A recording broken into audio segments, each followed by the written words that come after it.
Good morning, children. Today we are starting our second chapter of civics, political science. Second chapter is federalism. So in this chapter we will study or we will discuss about federal system of government. As you know, in the previous chapter, power sharing, we learned about the vertical and horizontal divisions of power sharing among different levels of government, in which vertical division is major form of power sharing. It has different forms: state union government, that is central government, and second step is state government, and thirdly regional government. It has three tier system of government.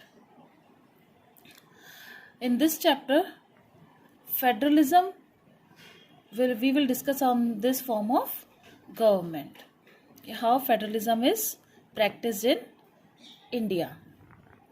So federalism is a system of government in which the power is divided between central authority or state and its constituent units, that is the state government.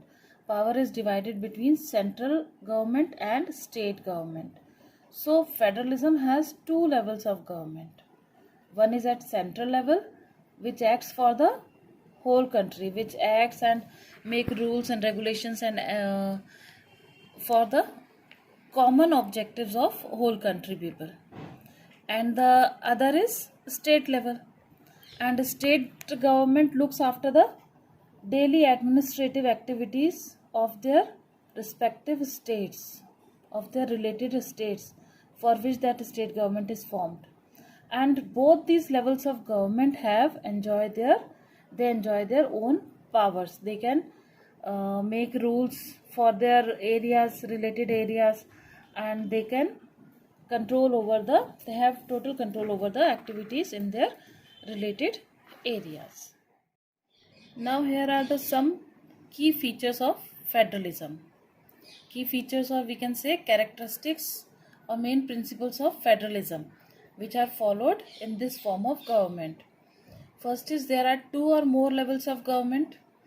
Yes, in this system of government, in federation system of government, there are two or more levels of government. Two levels, we can say central government and state government, and if after these two levels there is need of third level also, then government can divide its powers in third level also. Third level is local government, which we can say panchayats or municipalities. Then second is different tier of government govern the same citizens, but each tier has its own jurisdiction in specific matters of legislation, taxation and administration. All the levels of government, whether it is two tier of government or whether it is three tier of government, the citizens are the same. Yes, citizens are the same for the country and for the state also, but each tier has its own jurisdiction in specific matters, but their jurisdiction means laws and implementation of these laws are different, and it is specific according to their areas. And third one is the jurisdiction of the respective levels or tiers of government are specified in the constitution. All the laws and activities which are to be performed in related areas, whether it is for the whole country or whether it is for a specific or for a specific state, all these are mentioned and specified in our constitution. It is constitutionally guaranteed. Fourth is the fundamental provisions of the constitution cannot be unilaterally changed by one level of government. If the changes have to be made in some provisions or in some laws, only one government cannot make any changes in the provisions or laws. The consent of both the levels of government is required for this purpose. Then fifth is courts have the power to interpret the constitution and the powers of different levels of government.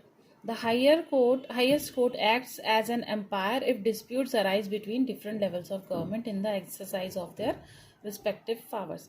If the condition arises when the dispute arises among different levels of government, then the court has the power to interpret and make the decision. Then sixth one is sources of revenue for each level of government are clearly specified to ensure its financial autonomy. For making strengthen their financial autonomy, the sources for revenue is clearly stated in Constitution also. The federal system thus has dual objectives: to safeguard and promote unity of the country, while at the same time accommodate regional diversity. Therefore, two aspects are crucial for the institutions and practice of federalism. So, in federal system of government, it has two objectives: to safeguard and promote unity of the country, to safeguard the unity, एकता को बनाए रखना पूरे देश में, and secondly at the same time accommodate regional diversity. सबका अपना अपना जो रिलीजन है सबको फॉलो करने का राइट है हमारे इंडिया में, तो उस चीज़ को भी, उस लॉ को भी मेंटेन करना. Therefore, two aspects are crucial for the institution and practice of federalism. Governments at different levels should agree to some rules of power sharing. They should also trust each other. There should be mutual trust among different levels of government, and agreement to live together, means they have to make unity in the country. So these are the main characteristics of federalism.